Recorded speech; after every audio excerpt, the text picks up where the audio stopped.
নমস্কার, সবাই কেমন আছেন বন্ধুরা? আশা করি আপনারা সবাই খুব ভালো আছেন। ঈশ্বরের কৃপায় আমিও খুব ভালো আছি বন্ধুরা। তো চলে এলাম আরও একটি মন্দির দর্শন করাবার জন্য। তো মন্দিরটিতে কিভাবে পৌঁছবেন সেটা একটু বলে দিই শুরুতেই। হ্যাঁ বন্ধুরা, আমি কিন্তু কখনোই ঘুর পথে কোনো পথ নির্দেশ দিই না। আমি যে মন্দিরটি বা যে দর্শনীয় স্থানটি আপনাদের সামনে তুলে ধরি, সেই স্থানে আপনারা স্বল্প সময়ে এবং স্বল্প ব্যয়ে কীভাবে পৌঁছে যাবেন সেই পথ নির্দেশই কিন্তু আমি সব সময় দেওয়ার চেষ্টা করি। আমাদের আজকের গন্তব্য 250 বছরের পুরনো জাগ্রত বাবা বড় কাছারির মন্দির। এই মন্দিরে পৌঁছতে প্রথমেই চলে আসবেন মধ্য কলকাতার ধর্মতলায়, আর এই ধর্মতলা থেকে আপনাদের উঠে পড়তে হবে ডায়মন্ড হারবারগামী যে কোনো বাসে। এখন যে রাস্তাটি দেখতে পাচ্ছেন এটি ডায়মন্ড হারবার রোড। বাসে করে কিন্তু আপনাদের এই রাস্তা ধরেই এগিয়ে যেতে হবে। আর এই ডায়মন্ড হারবার রোডের পাশেই কিন্তু রয়েছে শ্রী স্বামীনারায়ণ মন্দির। এই মন্দিরটির ভিডিও লিঙ্ক আমি আমার ডেসক্রিপশন বক্সে দিয়ে দিয়েছি, চাইলে আপনারা দেখে নিতে পারেন। এই মন্দিরকে বাঁহাতে রেখে কিছুটা এগোলেই আমতলা মোড়, আর আপনারা নেমে পড়বেন এই আমতলা মোড়ে। আর এখান থেকে অটো ধরে আপনারা সোজা চলে আসবেন বাঁকড়াহাট স্কুল মোড়। আর এই আসার পথেই আপনারা রাস্তার উপরেই দেখতে পেয়ে যাবেন বাবা বড় কাছারির তোরণ। আরেকটি কথা আমি একটু বলে দিই বন্ধুরা, আমি আমার ডেসক্রিপশন বক্সে এই মন্দিরে আসার গুগল ম্যাপ দিয়ে দিয়েছি। এই যে বাঁকড়াহাট স্কুলের গা দিয়ে যে রাস্তাটি ভেতর দিকে চলে গেছে, এই রাস্তা ধরে কিছুটা এগোলেই আমরা কিন্তু পৌঁছে যেতে পারবো প্রায় 250 বছরের পুরনো এবং জাগ্রত বাবা বড় কাছারির মন্দির। সকল বন্ধুদের আরও একবার স্বাগত জানাচ্ছি ট্রাভেল উইথ সুব্রত চ্যানেলে। আমি সুব্রত দাস।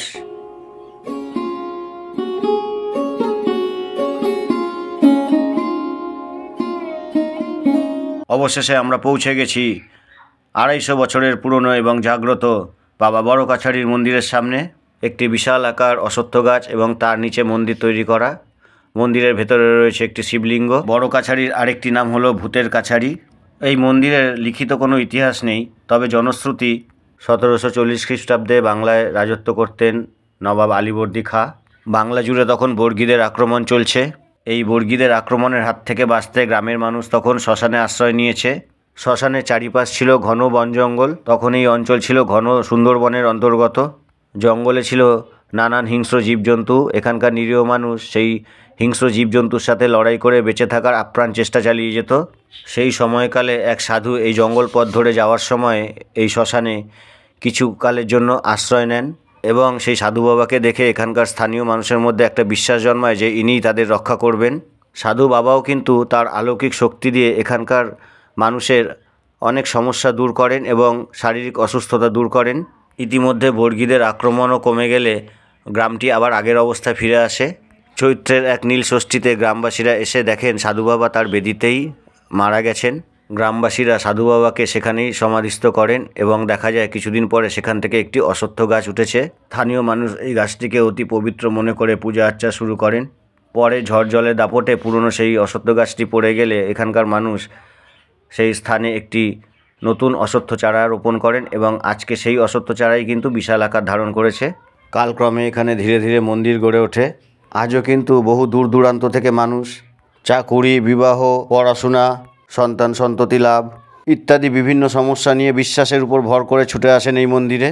এবং বাবা বড় কাছারির মন্দির থেকে কখনো কোনো ভক্ত শ্রদ্ধালু কিন্তু খালি হাতে ফিরে যাননি। বাবা সকলের মনস্কামনা পূরণ করেন। এছাড়াও এখানে 6 মাস বয়সে শিশুদের যে মুন্ডন করার হিন্দু রীতিটি রয়েছে, এখানে সেই রীতিটিও কিন্তু অতি নিষ্ঠার সাথে সুসম্পন্ন করা হয়। মন্দিরে এই যে কাগজ ঝোলানো দেখতে পাচ্ছেন, এই কাগজে নিজের মনস্কামনা লিখে মন্দিরে বেঁধে দিয়ে গেলে তাদের নাকি মনস্কামনা পূর্ণ হয়, এটা মানুষের বিশ্বাস। এবার এখানে মন্দির খোলার সময় ডালার কি ব্যবস্থা, কিভাবে পুজো দেবেন সেটা একটু জেনে নিই, চলুন। কত পর্যন্ত ডালা পাওয়া যায় তাও? বাচ্চার ডালারও কেউ 100, 200, 300, 500 যে যেরমভাবে পুজো দেয়, যার যেরম যেরম জিনিস দিয়ে পুজো দেয় সেইরমভাবে আমরা ডালা করে দিই।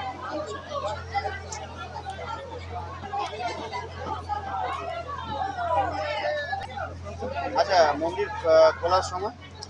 মন্দির খোলার সময় হলো সকাল 6টার দিকে, বন্ধ হয় বিকেল সন্ধ্যা 7টা রোজ।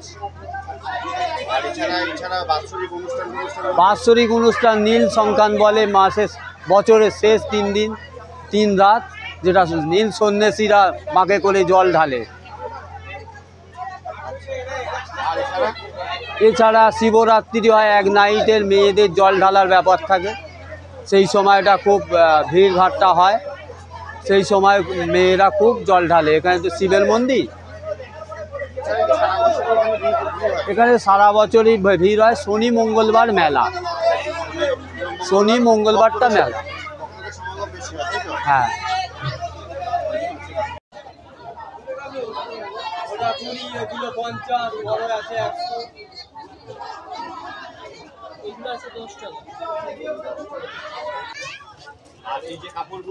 কাপড় 10 আছে, 20 আছে,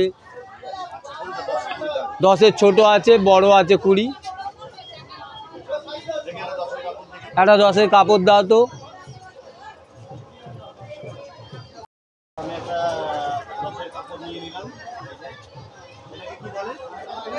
মাথার ওড়না,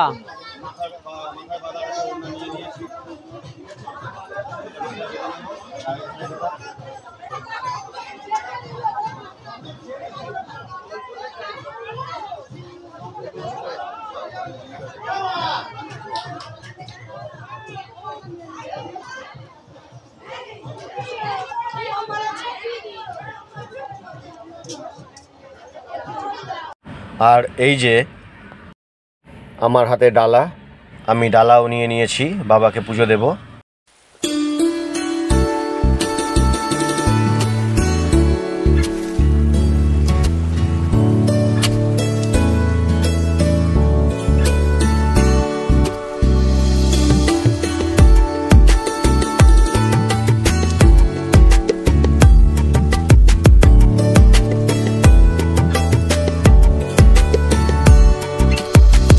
মন্দিরটিতে যারা সন্তান লাভের জন্য আসেন, তাদের যদি পুত্র সন্তান হয় তাহলে গোপালের মূর্তি, এবং যদি কন্যা সন্তান হয় তাহলে দেবী সীতার মূর্তি দিয়ে পুজো দেওয়ার রীতি আছে। আমিও একটু ডালা নিয়ে নিয়েছিলাম, তো আমিও একটু পুজো করে নিলাম। এই গর্ভগৃহে যেহেতু ভিডিওগ্রাফি করার অনুমতি নেই, তাই গর্ভগৃহের দৃশ্যটি আমি তেমনভাবে আপনাদের সামনে তুলে ধরতে পারলাম না।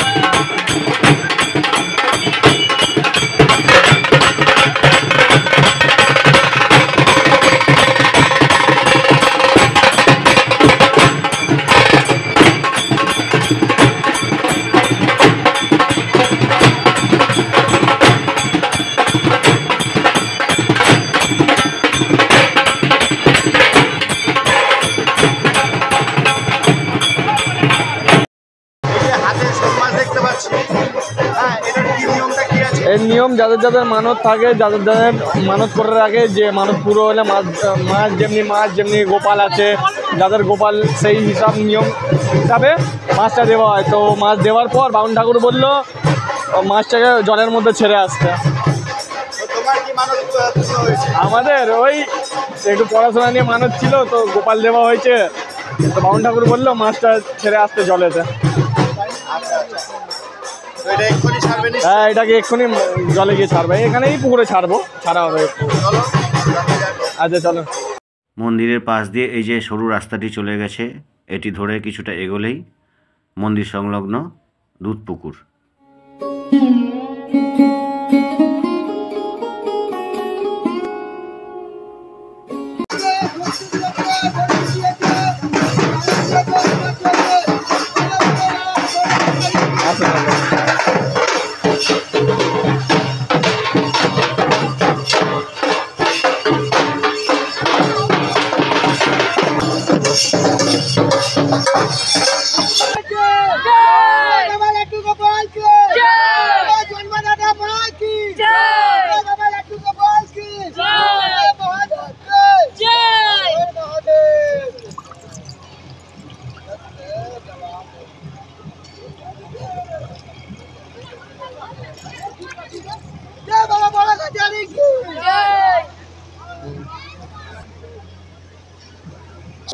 এটা মা লক্ষ্মী, এটা মা লক্ষ্মী ঘাটে বসিয়ে দিয়ে যায়, পুজো করে। এবার এটা সাবিত্রী সত্যবান, যত এই স্ত্রী মানুষরা আসে এদের সিঁদুর দিয়ে পুজো দেয়। বাবা বড় কাছের কাছে আসে, অনেক দিনের ঠাকুর, যার যা মনস্কামনা পূর্ণ হয় পুজো দিয়ে যায়। এই পুকুরটা বাবার। হ্যাঁ, এই দুধ গঙ্গা জল যে ওখানে হয় এখানে ঢালে। এই মুহূর্তে আমি দাঁড়িয়ে রয়েছি দুধ পুকুরের সামনে। এই সেই দুধ পুকুর, বড় কাছারি মন্দির এবং সংলগ্ন দুধ পুকুর। এটি আস্থার জায়গা, বিশ্বাসের জায়গা, ভরসার জায়গা এবং আমাদের ভক্তির জায়গা। ভক্ত শ্রদ্ধালুরা এই দুধ পুকুরের জলকে খুবই পবিত্র মনে করে। খুব সুন্দর সান বাঁধানো ঘাট বা সিঁড়ি বাঁধানো ঘাট দেখুন, এবং বিশাল পুকুর এটি। ভক্ত শ্রদ্ধালুদের মনস্কামনা পূরণ হয়ে গেলে তারা এখানে আসেন এবং এই দুধ পুকুরে ডুব দিয়ে নিজেকে পবিত্র করে এখানকার জল ঘটে করে নিয়ে গিয়ে বাবার মাথায় ঢালেন। অনেকে এই দুধ পুকুর থেকে দণ্ডি কাটতে কাটতে বাবার মন্দিরে গিয়ে সেখানে বাবার পুজো আর্চা করেন। আশা করি বন্ধুরা ভিডিওটি আপনাদের ভালো লাগছে। ভিডিওটি ভালো লাগলে অবশ্যই একটি লাইক দেবেন এবং চ্যানেলটি সাবস্ক্রাইব করে সদা সর্বদা আমার পাশে থাকবেন। কি বলুন তো বন্ধুরা, আপনারা একটি লাইক দিলে না ভিডিও বানানোর উৎসাহ আরও কয়েক গুণ বেড়ে যায়। ভিডিওটি শেয়ার করে দেবেন যাতে এই তথ্যগুলি আরও বহু মানুষের কাছে পৌঁছে যায়। তো ভিডিওটি দেখতে থাকুন। এখানে ডালা দোকানগুলো থেকে ডালা নিলে কিন্তু আপনারা বিনামূল্যে এখানকার শৌচালয়গুলো ব্যবহার করতে পারবেন। তো চলুন জেনে নেওয়া যাক কি কি সুবিধা আছে। কাপড় ছাড়ার জায়গা, এগুলো ব্যবস্থা এর মধ্যে, ডালা নিলে এর মধ্যেই পেয়ে যাবে। মানে মহিলাদের জন্যও? হ্যাঁ হ্যাঁ, এক্সট্রা কোনো পয়সা লাগে। ও, শুধু ডালা নিলে? আর পার্কিংও ফি? মানে ডালা আপনার থেকে যায়নি, বাইকটাই আপনি কি ফ্রিতেই রাখেন? বাইক ফি, এই ডালা নিলে হয়ে গেল। ডালা নিলে রেখে দিতে। আর মেয়েদের এমনি বাথরুম বাথরুম কি? আচ্ছা। পুরো মন্দির পরিসর জুড়ে কিন্তু প্রচুর পূজা সামগ্রীর দোকান আপনারা পেয়ে যাবেন। নানান দেবদেবীর মূর্তি, পূজার বাসনপত্র ইত্যাদি প্রচুর দোকান কিন্তু এখানটায় রয়েছে। আমি তার মধ্যে কিছুটা আপনাদের সামনে তুলে ধরার চেষ্টা করলাম।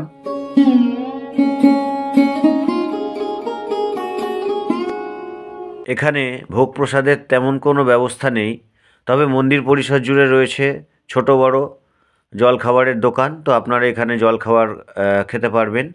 30 টাকা ঘুগনি হবে, আর হচ্ছে আলু কষা 10 টাকা প্লেট।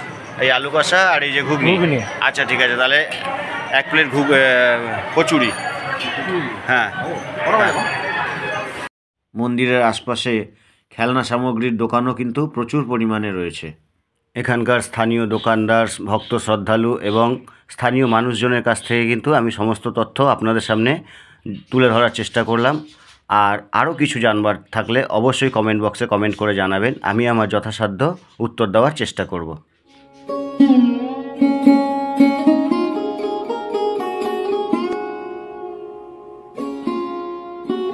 তো বন্ধুরা, আজকের মতো এখানেই বিদায় নিচ্ছি। দেখা হচ্ছে আমার পরবর্তী ভিডিওতে। ততক্ষণের জন্য ভালো থাকবেন, সুস্থ থাকবেন, নিজের খেয়াল রাখবেন। অনেক অনেক ধন্যবাদ। নমস্কার। জয় বাবা বড় কাছারি।